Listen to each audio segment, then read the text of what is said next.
ата жұрттың жігіттері, нағыз ата жұрт жігіттері бүкіл шығысты аралап, бүкіл шығыстан арыз жиып келді. Қаншама қазақ лагерден шығып өліп жатыр. Лагерден шығып Қазақстанға келіп, белгісіз себептермен өліп жатыр. Осы мәселені көтермейсің ба? Киімдеріңді жіберіп, оларды қорқытып, бопсалап, анау қытайшыл сұмырай еңкіш сарыларың және солардың командасы бар, шекарадан өте салғанда солар қарсы алып, бұл не деген астасқан? Қытай ан жақтан жібереді, мына жақтан еңкіш сарының командасы мен ұлттық қауіпсіздіктің командасы бар, әлгі Қытайдан түрмеден шыққан бейшараны үркітіп, қорқытып үрейлендіресіңдер. Сонда Қытайдың бұйрығын атқарып отырсыңдар. Қай беттеріңмен айтасыңдар? Қылмыстарыңды айдай әлемге ашамыз әлі. Әлі Қытаймен жақтас екендіктеріңді көрсеткен кезде, сол кезде абайлаңдар. Қытаймен алысуға Еуропа мен Америка шындап кірісіп отырғанын білесіңдер. Экономикалық қыспаққа алып, Қытайды тығырыққа тіреп, есік терезесін тұмшалап жабуға мәжбүрлеп отырғанын білесіздер.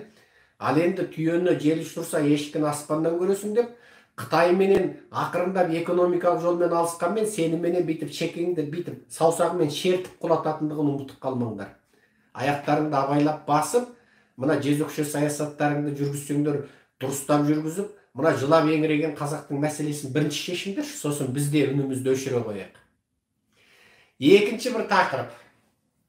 Мынау қазақтың шын ұлтшылы бар, өтірік ұлтшылы бар, мынау биліктің ит аяғынан жуынды ішетіні бар, сол биліктің асқан құсқан сүйегін кеміріп жанын бағып, өтірік ұлтшыл болып әлеуметтік желіде қаңылтыр кеудесін қаңғырлатып жүретіні бар, білімді ұлтшылы бар, білімсіз ұлтшылы бар, бір тобы ойбай түркі бірлігі деп емешектері елжіреп, бүйректері бүлкілдеп, енді билікті мақтағанда қайтып мақтарын білмей естері шығып жатыр екен. Түркі бірлігі деп ойбай енді тура енді білмей қапты, қай жерін сүйсем екен деп ойланып жатыр екен. Енді мен соларға айтам. Бұл жезөкше саясат, әлгінде қайталап айтып кеттім. Естеріңді жиыңдар. Сендер мынау биліктің ит аяғынан жуынды ішіп отырған, кеуделеріне қаңылтыр қарғыбауларды тағып алған аталмыш зиялылар, аталмыш әлеуметтік желідегі диуан батырлар. Сендер ана байынан күнде таяқ жейтін, ара тұра бай таяқтамай қалса, көзін көгертпей қалса, байын мақтап ала жөнелетін ауылдағы алқаштың жаман қатыны сияқтысыңдар.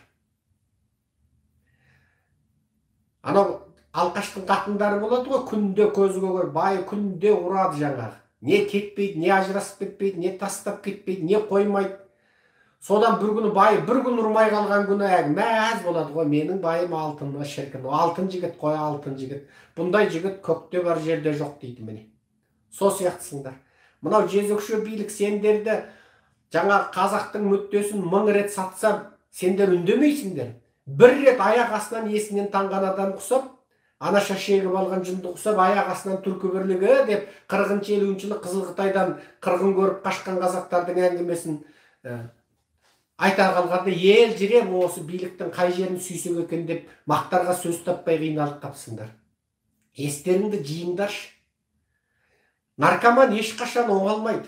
Баяғыда бір жаңағы есірткіден арылту орталығының бір маманы, халықаралық ірі маманның айтқан сөзі бар. Мен осы уақытқа дейін бәленбай 100 000 адамның экспериментін көрдім.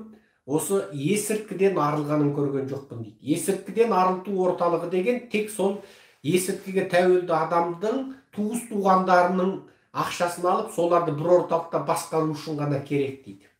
Қоғамға залалын азайту үшін дейді. Және олардың туыстарын үміт сыйлау. Анығында есірткіге бір тәуелді болған адамның арылып дұрысталғанын көрген жоқпын дейді. Әлгі маман айтады. Сол сияқты мынау жезөкше билік, ол бірде оң сөйлеп, бірде жынды сөйлеп, саудың асын ішіп, жындының сөзін сөйлесе, аяқ астынан дұрыс көріп қалмаңдар. Алқаштың қатыны құсап, ұрмай қалған күні байларыңды мақтап ала жөнелген құсамаңдар. Сендер бейшарасыңдар, сендер сорлысыңдар, соны біліңдерші, беттерің айтайын. Өтірік ұлтшыл болып, ананы жазған болып, мынаны жазған болып күңкілдемеңдер. Ол күңкілдеріңде сол алқашпайынан таяқ жеген қатынның көрші қатынға барып мұңын шаққандай ғана әңгіме, нақтылы ештеңе шешіп жатқан жоқсыңдар. Беттеріңе осыны айтайын, енді қарғап сілеп ала жөнеліңдер. Жағыңа жылан жұмыртқаласын демек түгілі, жағыңа динозавр жұмыртқаласын десең де маған тимейді. Ал жақсы, жезөкше саясат, жезөкше билік туралы біздің осы сөзіміз осымен тамам. Айтпақшы, неғып түркі бірлігі дей қалды деп елдің бәрі айтып жатыр. Анау Әзербайжанда орыстың иті әрменнің билігінен кім құтқарды? Түрік құтқарды. Дрондарымен құтқарды.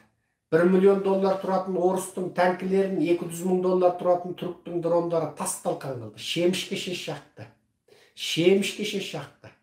Тура тас-талқан шығарып, тіпті бүкіл Арменияны жұтып алуға болатын еді. Анау тілдей дәлізді, Әзербайжан мен түрікті жалғайтын тілдей дәлізді Шушаның бекінісін алмақ түгілі бүкіл Әзербайжан мен Түркияны дәу территориямен қосуға болатын еді.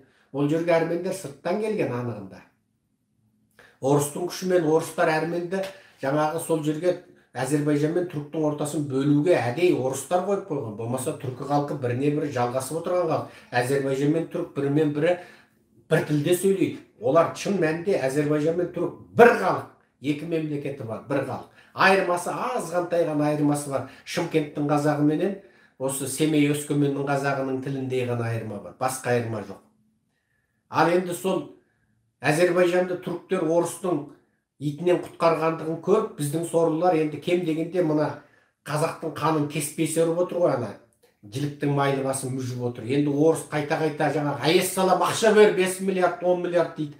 Ананы керек, мынаны керек деп ақша сұрап, қалталарын қаға бергеннен кейін, енді барып ана түрік ағасының аяғына жығылып, аяқ астынан түріктердің жақсылығын айтып жалтақтай қалғаны содан. Ол шынайы ұлтшылдықтан, шынайы түркшілдіктен, шынайы түркішілдіктен, осы түркі болып бірігейік, ата-бабаның аманатын орындайық, Мұстапа Шоқайдың аманатын орындайық, түбі бір түркі түгел болып, осы орыс пен Қытайға қарсы тұрайық деп отырған ізгі ниетпен барған жоқ. Мына жеңімнен айырылып қалам ба, мына қазақтардың қанын кеспей сорып отырған мына билігімнен, тағымнан айырылып қалам ба, алда-жалда мына санкциядан сансыраған орыс ап деп қайтадан тап берсе, мына жақтан түрікке араша сұра, мені құтқара ғой деп жылағаныма, миллиардтарымды ала қашып Түркияны паналағаныма керек деп сөйтіп барды. Ол сенің қамыңды ойлап, біздің қамымызды ойлаған жоқ.